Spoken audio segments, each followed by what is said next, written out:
अस्सलाम वालेकुम, my name is Rimsha and I am a nutritionist. तो चलिए जी आज का टॉपिक डिस्कस करते हैं और आज का टॉपिक है hair fall. Hair fall is a very common issue specially in in teenagers. बहुत सुनने में आ रहा है कि जी हेयर फॉल हो रहा है। चलो ओल्ड एज में तो जाके सुना ना कि हेयर फॉल हो रहा है या कुछ न्यूट्रिएंट्स की डेफिशिएंसीज हो गई है, लेकिन यंग जनरेशन में बहुत चीज़ कॉमन हो रही है। तो अभी बेसिकली मैं जो है वो एक न्यूट्रिशनिस्ट हूँ, तो मैं क्योंकि इस पर मुझे पता है कि खाना क्या खाना चाहिए, क्या ऐसी फूड और ऐसी डाइट लेनी चाहिए जिससे कि आपका जो है वो हेयर फॉल कम हो सके। ये जो हेयर फॉल होता है ये जेनेटिकली भी होता है। बहुत से जो लोग होते हैं जिनकी जीन्स में होता है हेयर फॉल, तो वही उनकी जो है वो उस पे अफेक्ट करता है। जेनेटिकली अगर आपके बाल अच्छे हैं तो जेनेटिकली अगर आपके बाल अच्छे हैं तो डेफिनेटली वो फिर आपको जीन्स में आपके बाल अच्छे हैं। लेकिन अगर आपके जेनेटिकली बाल अच्छे नहीं हैं और आपका गंज पानी आपकी फैमिली में कोई ऐसी हिस्ट्री है तो आप पे अफेक्ट करता है। ठीक है, अभी हेयर फॉल ये क्यों हो रहा है? बात ये हेयर फॉल बहुत ज़्यादा इस वजह से हो रहा है क्योंकि हमारी जो यंग जनरेशन है वो जंक खाती है बहुत ज़्यादा। ठीक है, जंक खाना मीन्स के उनकी डाइट जो है वो उनमें न्यूट्रिएंट्स नहीं होते प्रॉपर जो कि लेने चाहिए। प्रॉपर न्यूट्रिएंट्स की कमी की वजह से आपकी डेफिशिएंसीज हो जाती हैं बॉडी में, जिसकी वजह से हेयर फॉल होना शुरू हो जाता है। अब इस हेयर फॉल को रोकेंगे कैसे? ठीक है, तो बहुत मैं आपको बिल्कुल कम्पैक्ट करके शॉर्ट करके जो है वो बिल्कुल शॉर्ट करके मैं आपको बताती हूँ कि इसको हम अपने हेयर फॉल को रोक कैसे सकते हैं। ठीक है, आज की जो जनरेशन है वो न्यूट्रिएंट वाली फूड भी खाती है। ज़्यादातर उनकी जो फूड है वो क्या है? जंक है। ज़्यादातर उनकी फूड क्या है? पिज़्ज़ा। जब उन्होंने गोश्त नहीं खाना, जब उन्होंने फ्रूट्स नहीं लेने, जब उन्होंने वेजिटेबल्स नहीं लेने, तो डेफिनेटली उनकी बॉडी में डेफिशिएंसीज होंगी। ठीक है, और जिसकी वजह से हाइट भी छोटी हो जाती है। और इंशाल्लाह मेरा जो नेक्स्ट होगा टॉपिक वो इसी भी होगा कि हाइट लंबी कैसे की जाए। ठीक है, तो फिर बाल भी गिरते हैं और भी डिफरेंट डेफिशिएंसीज बॉडी में हो जाती है और आहिस्ता आहिस्ता हम उसको डिस्कस करेंगे नेक्स्ट वीडियोस में। अब जो हेयर फॉल हो रहा है ये बेसिकली क्या हो रहा है कि हम हेयर की सही केयर नहीं करते। जो फीमेल्स होती हैं वो हेयर स्टाइल के चक्कर्स में जी रिबॉन्डिंग भी करवा रही हैं और वो डिफरेंट अपने ट्रीटमेंट, केराटिन प्रोटीन ट्रीटमेंट और डिफरेंट प्रोटीन है कि जो प्रोटीन ट्रीटमेंट तो इट्स ओके, लेकिन पहले कोई ऐसे ट्रीटमेंट्स नहीं होते थे और उनके बाल बहुत अच्छे होते थे।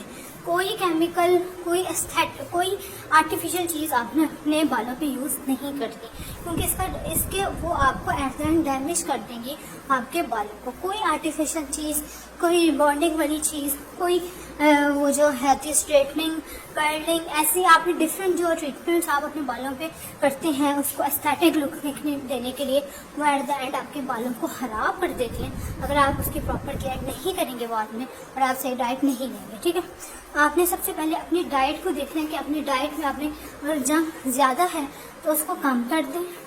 ये पिज़्ज़ा, शवारमा, बर्गर्स इसको ज़रा कम कर दें। ठीक है, और अब अपनी डाइट में ले आए गोश्त, मीट, वेजिटेबल्स, फ्रूट्स, मिल्क। ठीक है, और प्रोटीन, अंडा, प्रोटीन वाली चीज़ें आप लें जिसमें कि एग है और वो भी हाफ बॉइल एग आपने चम्मच के साथ जो खाते हैं वो आपने खाना है। ठीक है, तो ये वाली चीज़ें आप अपनी डाइट में लेंगे जो कि न्यूट्रिएंट जिनमें ज़्यादा है। ठीक है, वो मैं आपको बताती हूँ न्यूट्रिएंट किन में होते हैं। जब हम जाते हैं डॉक्टर के पास तो डॉक्टर जो है वो हमें लिख देते हैं मल्टीविटामिन्स की गोलियाँ। मल्टीविटामिन्स अगर आप लेंगे तो वो I will not recommend you first time. ठीक है, अगर आपकी बॉडी में कमियां हैं, डेफिशिएंसीज हैं तो आप उनको ले सकते हैं, लेकिन I will not recommend you in the sense मैं इस वजह से रिकमेंड नहीं करती ज़्यादा क्योंकि किसी में न्यूट्रिएंट की ज़्यादा अगर आपकी बॉडी में एक्सेस हो जाएगी तो वो ज़्यादा न्यूट्रिएंट भी किसी चीज़ का लेना आपके लिए नुकसानदेह हो सकता है। इस तरह के प्रोटीन ज़्यादा लें तो यूरिक एसिड आपकी बॉडी में बढ़ जाता है। ठीक है, तो किसी भी न्यूट्रिएंट को हमने ज़्यादा क्वांटिटी में अगर लेते हैं तो कुछ न्यूट्रिएंट्स जो है वो साइड इफेक्ट भी कर जाते हैं। तो कि आप जो है वो न्यूट्रिएंट्स लें, आप जो है वो टैबलेट्स लें। मैं आपको ये कहूँगी कि आप न्यूट्रिएंट्स लें और वो न्यूट्रिएंट्स आप लेंगे अपनी डाइट से।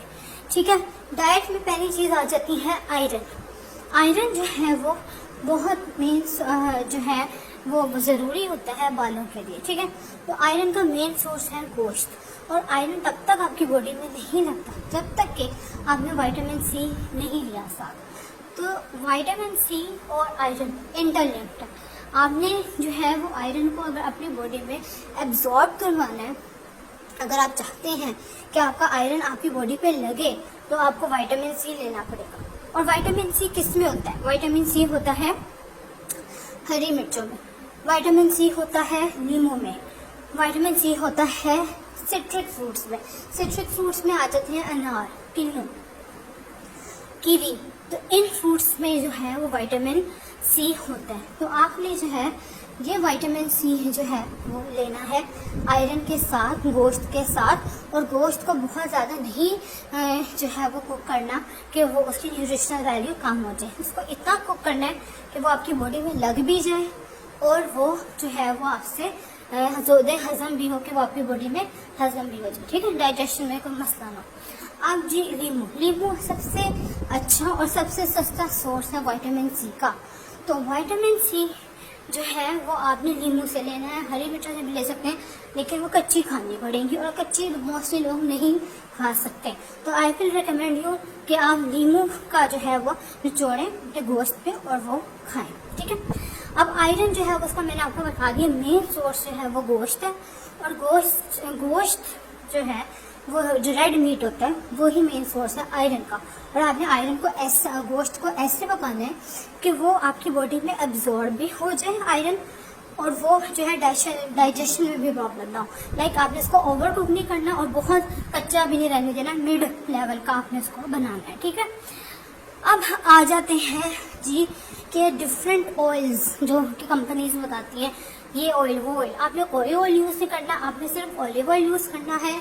और वो भी नहाने से 3 घंटे पहले आपने अपने बालों पे हल्का हल्का अपने हाथों की टिप से हल्का हल्का मसाज करना है। और उसके बाद 3 घंटों बाद आपने नहा लेना, ठीक है।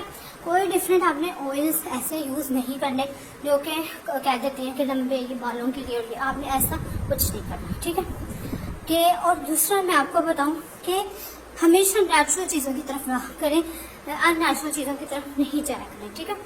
अब दूसरी चीज़ जो मैं आपको बताऊंगी वो ये है कि आपने अपने बालों में शैम्पू कौन सा लगाना है, और शैम्पू लगाना कैसे है, और शैम्पू लगाने का तरीका कैसे है, ठीक है। तो शैम्पू आपने वो लेना है जिसमें कि वो ये मार्केट में मिल जाते हैं मेडिकेटेड शैम्पूस।